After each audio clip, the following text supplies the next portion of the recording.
आज का डेली माना आपके लिए पास्टर माइकल फर्नांडिस की ओर से। आत्मिक विकास के निःशब्द अवरोधक। मरकुस 4:14 से 20 में यीशु ने एक गहरी दृष्टांत साझा किया है जो परमेश्वर के वचन के प्रति विभिन्न प्रतिक्रियाओं को रेखांकित करता है। जैसे जैसे हम इस पवित्र शास्त्र में गहराई से जाते हैं, यह स्पष्ट होता है कि विभिन्न रूपों में ध्यान भटकना हमारे आत्मिक विकास में बाधा डालने वाले प्रमुख अपराधों, दोषियों में से एक है। प्रभु यीशु ने यह समझाते हुए शुरुआत की, बोने वाला वचन बोता है। मरकुस 4:14। यह वचन सत्य है, सुसमाचार है, परमेश्वर का जीवन प्रदायक वादा है। हालांकि इस बोने का नतीजा हमेशा वह फलदायी फसल नहीं होता जिसकी हम उम्मीद करते हैं। उठा लिया गया वचन जो मार्ग के किनारे के हैं, जहां वचन बोया जाता है, ये वे हैं कि जब उन्होंने सुना तो शैतान तुरंत आकर वचन को जो उनमें बोया गया था उठा ले जाता है। मरकुस 4:15। हम कितनी बार एक उपदेश सुनते हैं, अपने हृदय में खिंचाव महसूस करते हुए, लेकिन घर पहुंचने तक उसका सार या सारांश भूल जाते हैं।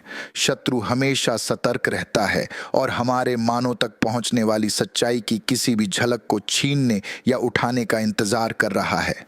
पत्थरीली भूमि का वचन और वैसे ही जो पत्थरीली भूमि पर बोए जाते हैं, ये वे हैं कि जो वचन को सुनकर तुरंत आनंद से ग्रहण कर लेते हैं, परंतु अपने भीतर जड़ न रखने के कारण वे थोड़े ही दिनों के लिए रहते हैं। मरकुस 4:16 से 17। किसी आराधना समय या आत्मिक सभा के दौरान भावनात्मक उत्साह महसूस करना असामान्य नहीं है। फिर भी मसीह में गहरी जड़ों के बिना यह आनंद क्षण भंगुर हो सकता है। चुनौतियों का सामना करने पर हमारा विश्वास डगमगा सकता है।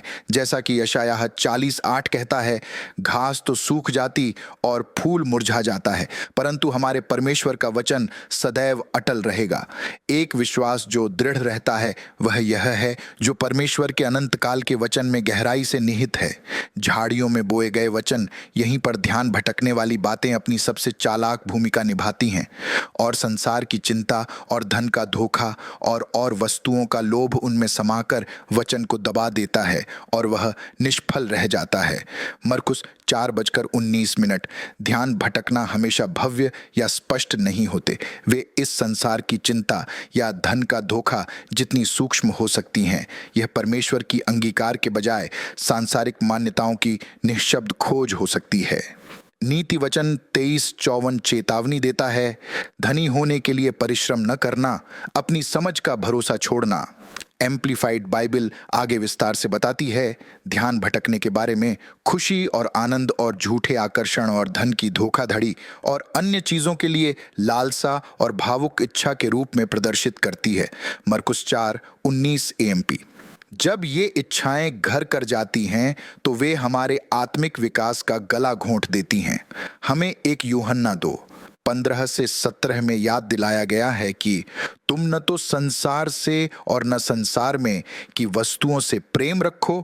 यदि कोई संसार से प्रेम रखता है तो उसमें पिता का प्रेम नहीं है। फल लाने वाली वचन फिर भी सारी आशा खत्म नहीं हुई है।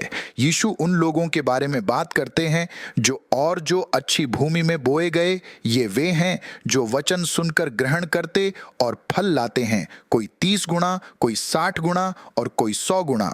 मरकुस 4:20। यहाँ कुंजी अच्छी भूमि है, एक तैयार हृदय जो विनम्रता और प्रार्थना से ओतप्रोत है, न केवल सुनने के लिए बल्कि वचन को स्वीकार करने और उस पर अमल करने के लिए भी तैयार है। ध्यान भटकने वाली चीजों पर विजय पाना याकूब 4:7 से 8 निर्देश देता है। इसलिए परमेश्वर के अधीन हो जाओ और शैतान का सामना करो तो वह तुम्हारे पास से भाग निकलेगा। परमेश्वर के निकट आओ तो वह भी तुम्हारे निकट आएगा। यह विश्वास के प्रति एक सक्रिय दृष्टिकोण है। ध्यान भटकने को पहचानने और उनका विरोध करने और परमेश्वर के निकट आने से हम अच्छी भूमि की तरह उपजाऊ और फल देने के लिए तैयार हो जाते हैं। आइए हम इब्रानियों 12:2 के शब्दों पर ध्यान दें और विश्वास के कर्ता और सिद्ध करने वाले यीशु की ओर ताकते रहें। ध्यान भटकने से भरी दुनिया में हमारी निगाहें मसीह, हमारी अनंत आशा और उद्धार पर स्थिर रहें। आओ अभी मेरे साथ प्रार्थना करें। स्वर्गीय पिता, जीवन के कोलाहल के बीच हमारे मनों को आप पर ध्यान केंद्रित करने के लिए मार्गदर्शन कर। हमारे संकल्प को मजबूत कर, सभी ध्यान भटकने वाली चीजों को दूर कर और हमें आप में सच्चा उद्देश्य को खोजने दें। यीशु के नाम में आमीन।